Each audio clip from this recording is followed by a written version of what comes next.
Fala pessoal, sejam todos bem-vindos. Bora aqui para mais um conteúdo, mais uma notícia, trazendo para vocês as últimas informações diretamente de Brasília. Pessoal, vamos aqui com comentários do canal Bradock Show, já deixando os créditos ao canal do Bradock Show na plataforma do YouTube.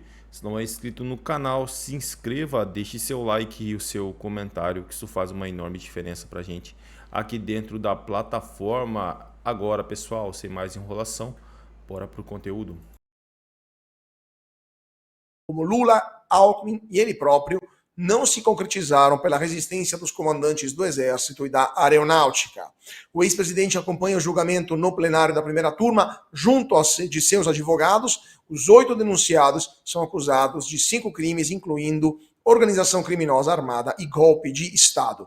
Antes de passar a palavra, hoje iniciaremos então com a Fabi, análise jurídica da Fabi, mas antes de passar a palavra para a Fabi, vamos ouvir o Rodrigo Constantino, que deixou uma mensagem, um comentário, e depois começamos com a Fabi. Olá, claro que minha fala hoje vai ser sobre esse julgamento farsesco, esse teatro mequetrefe, chinfrim, esse julgamento que não passa de um show, de um espetáculo para consumo da esquerda e dos verdadeiros golpistas. Os advogados de defesa apresentaram os pontos principais, né? Hoje era para receber a denúncia da PGR e ficou claro que a denúncia é descabida. Ficou claro que a defesa não teve acesso à íntegra do material, só a peça acusatória, o que não é devido processo legal. Ficou claro que o foro era inadequado e que não é questão pacífica, que Bolsonaro deveria ser julgado. Grata surpresa, é o único juiz ali, né? Agora, a gente tem que lembrar que no passado já tivemos o Marco Aurélio Mello divergindo, inclusive colocando a alcunha de inquérito do fim do mundo no inquérito das fake news, e pouco adiantou. É como se o lutador de jiu-jitsu, Fux, tivesse dado um armlock, mas o Alexandre de Moraes fosse o dono do tatame. E a verdade é que todo mundo já sabe o resultado disso. Não precisa levar adiante. A surpresa grata também foi a presença de Jair Bolsonaro olhando, encarando os seus algozes, principalmente Alexandre de Moraes, no olho. Isso é importante porque repete aquilo que Donald Trump fez nos Estados Unidos, e a diferença, claro, é que nos Estados Unidos ainda não havia o aparelhamento completo da Suprema Corte. Então eram julgamentos políticos ou politizados para perseguir Donald Trump e tentar retirá-lo do pleito. Só que eles não foram capazes de seguir com a trama adiante. No Brasil, Alexandre de Moraes aproveita o momento para explicar que são mentiras de que velhinhas com Bíblia foram presas, o que é absolutamente descabido e inadequado no recinto e no local, mas Ana vai lá e diz que foram apenas 43 idosos presos no 8 de janeiro. Apenas, até aqui, né?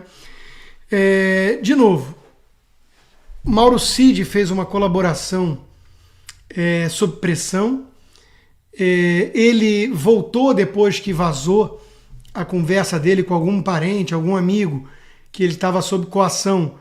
Ele voltou e aí tivemos aquela cena absurda do Alexandre de Moraes ameaçando os seus familiares, que o Gilmar Mendes classificaria como tortura se fosse na Lava Jato, né? E, como colocou muito bem o advogado Jair Bolsonaro, ele é que teve que se adequar à narrativa da Polícia Federal e não trazer alguma coisa que na sua colaboração fizesse diferença.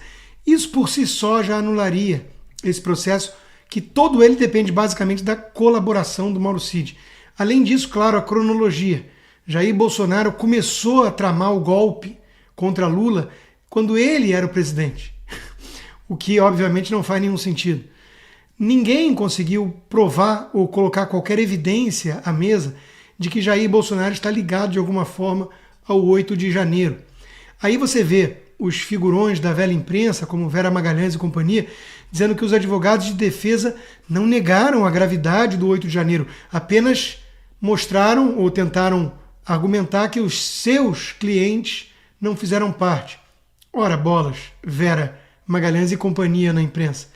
o objetivo evidente de advogados de defesa é inocentar da acusação, da denúncia, os seus clientes, e não entrar numa discussão de narrativa com a Globo se houve ou não uma tentativa de golpe com pessoas armadas com estilingue, bola de gude, e esses são aqueles que suspeitamos eram infiltrados, porque a maioria, sim, estava armada de Bíblia e bandeira do Brasil, ou no caso da Débora dos Santos, um batom. Tudo isso, repito, é ridículo, é um teatro. Nós já sabemos qual é o resultado desse julgamento, ou justiçamento, para ser mais preciso. Eu, particularmente, acho que Jair Bolsonaro tem coragem e deve ter alguma estratégia de estar presente e aceitar, de alguma forma, o martírio dessa condenação. Mas basta ver como seu filho, Eduardo Bolsonaro, já está mais solto ao ter tomado a decisão de se proteger nos Estados Unidos. Basta ver suas postagens cada vez mais subindo o tom e denunciando o que está acontecendo com o Brasil para valer. Eu, particularmente, acho que Jair Bolsonaro também poderia colaborar muito mais nessa luta dentro de uma embaixada americana, falando de forma bem mais enfática, veemente, denunciando o que realmente está acontecendo no Brasil. Não que ele não esteja fazendo isso, mas ele está fazendo pelas beiradas, dizendo que o Alexandre de Moraes é tudo, é vítima, investigador, Ministério Público, juiz. Mas ele poderia subir muito mais o tom e escancarar que o Brasil hoje não tem mais nenhum resquício de democracia ou Estado de Direito, e fazer isso de alguma maneira tentando atrair a atenção do mundo para alguma forma de ajuda. Não existe bala de prata que vai vir dos Estados Unidos. Não existe Trump como um cavaleiro que vai resgatar o seu colega conservador das garras dos vilões da democracia brasileira. Isso não existe. Então é o povo brasileiro que vai ter que fazer alguma coisa a respeito. A questão que fica, claro, é o quê? Ainda dá tempo de fazer algo? A esperança é sempre a última que morre. Mas ao acompanhar esse teatro farsesco dessa terça-feira, fica claro o quanto mergulhamos na tirania. E reverter isso não vai ser obra trivial. É a mensagem triste, mas verdadeira, que eu trago aqui para vocês hoje. Pois é, mensagem triste e verdadeira, acho que são adjetivos corretos para aquilo que está acontecendo no Brasil. É realmente lamentável, uma tristeza. É um daqueles dias hoje em que a gente fica mais triste com o futuro da nação. Fabi Barroso, o Consta colocou vários pontos na mesa. Eu queria te ouvir sobre o aspecto jurídico, porque tivemos uma surpresa do Luiz Fux, que votou contrário à maioria dos seus pares, né, dizendo que esse processo não deveria ocorrer no Supremo, porque o Bolsonaro não tem mais foro privilegiado. É a segunda vez que Fux demonstra uma certa divergência. Foi no caso da Débora que ele pediu vista, né? Ou seja, na sua opinião, está acontecendo algo no Supremo, ou esse processo já tem uma sentença escrita, é só uma questão de tempo? Bom, vou tentar primeiro, antes de responder essa pergunta aí fatídica, fazer um breve resumo da impressão que eu tive. Primeiro, Supremo Tribunal Federal não é lugar de julgamento de ação penal. Não é somente do presidente Bolsonaro, de todas, né? Se a gente for olhar para isso, não é competência, não é o juiz natural e muito menos competência do Supremo trazer para si um julgamento assim, ponto a ponto, né, que primeiro tem o próprio recebimento, que seria a parte processual, se enquadra ou não numa denúncia, para depois enfrentar o mérito dessa defesa especificamente é cheia de minúcias, e isso não daria para o Supremo julgar, porque é uma corte constitucional e não há uma afronta constitucional direta. Então, primeiro ponto é esse. Então, concordo com o Fux, e creio até que futuramente ele fará essa sustentação nos votos dele, que vai abranger exatamente esse ponto aqui que eu estou falando. Mas o Fux deixou muito claro, quando ele foi proferir o voto dele, no terceiro ponto ali, que ele estava falando sobre as nulidades, né, e ele disse, então, a respeito da competência da primeira turma, especificamente, porque até ali o ministro Alexandre de Moraes, que é o relator, seguido pelo ministro, agora eu me lembro o ministro que antecedeu, bom, se eu não me engano foi, né, que depois falava a Carmen Lúcia e depois o Zanin, foi essa a ordem do julgamento. Então, logo após das duas falas que estavam normalizando e normatizando a mudança que houve há 2 semanas atrás em questão da competência da primeira turma, ou se deveria ser levado a plenário. Né? Então, eles estavam dizendo essas baboseiras, me desculpe, mas não tem palavra melhor para expressar isso, quando o Fux colocou a bola no chão e falou, pera um pouquinho, essa questão não é tão pacificada assim. E quando ele trouxe esse argumento, ele ainda estendeu o argumento do tipo, vocês precisam definir se essas pessoas são importantes demais para poder fazer parte de um julgamento no Supremo, ou se elas são pessoas que não importam como vocês querem dizer nas entrelinhas. Então isso ficou muito claro. Em outra parte, também, em um dado momento, eu sei que já voltou para mim, mas hoje essa bola aqui é minha, né, dada aqui até a área, mas quando também voltou para o Fux, em outro momento, ele disse assim, muito frontalmente para os ministros, isso me deu uma animada mesmo, né, de dizer a eles que não concordaria com 9 modificações de delações, ou seja, 9 delações de Mauro Cid, que aquilo nem se passava perto de algo legítimo e que ele iria se reservar o direito de desconfiar isso. Ainda bem. É um voto apenas nessa turma? É um voto apenas nessa turma, mas que tem total importância, primeiro, para que se abram divergências e para que futuramente isso será, com toda certeza, julgado novamente pelo Pleno do Supremo e só não sendo unânime para poder dar mais força e abrir essas divergências. Eu creio que no Pleno do Supremo seria diferente?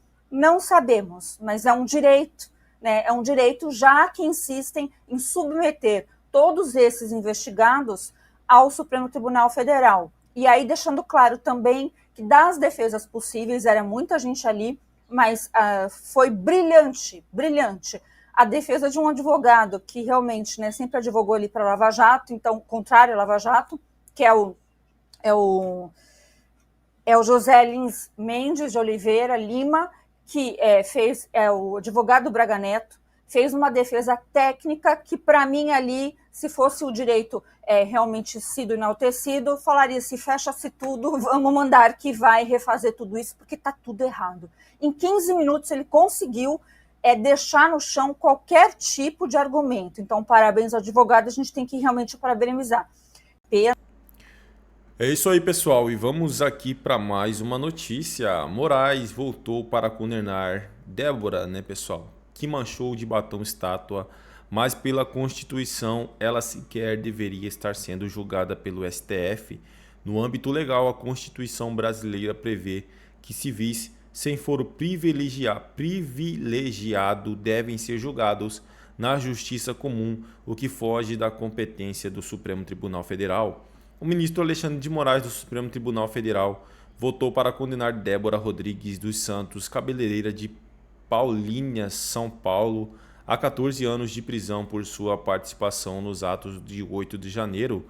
A ré, que está presa preventivamente desde março de 2023, foi acusada pela Procuradoria-Geral da República de 5 crimes: tentativa de abolição violenta do Estado Democrático de Direito, tentativa de golpe de Estado, associação criminosa armada, dano qualificado contra o patrimônio da União e deterioração do patrimônio público tombado. Deterioração, pessoal.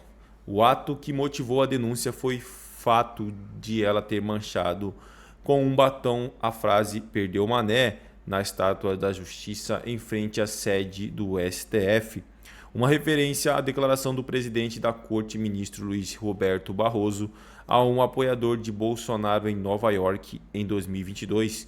Apesar da tipificação penal apontada pela PGR, o caso de Débora dos Santos levanta sérios questionamentos jurídicos, pois, conforme prevê a Constituição, uma cidadã sem prerrogativa de foro deveria ser julgada pela primeira instância e não diretamente pelo STF. Essa condução impede que a ré tenha assegurado o direito ao duplo grau de jurisdição, princípio fundamental da ampla defesa. É isso aí, pessoal. Agradeço a vocês pela companhia. Se não é inscrito no canal, se inscreva, deixe seu like e o seu comentário, que isso faz uma enorme diferença. Desde já agradeço. Valeu!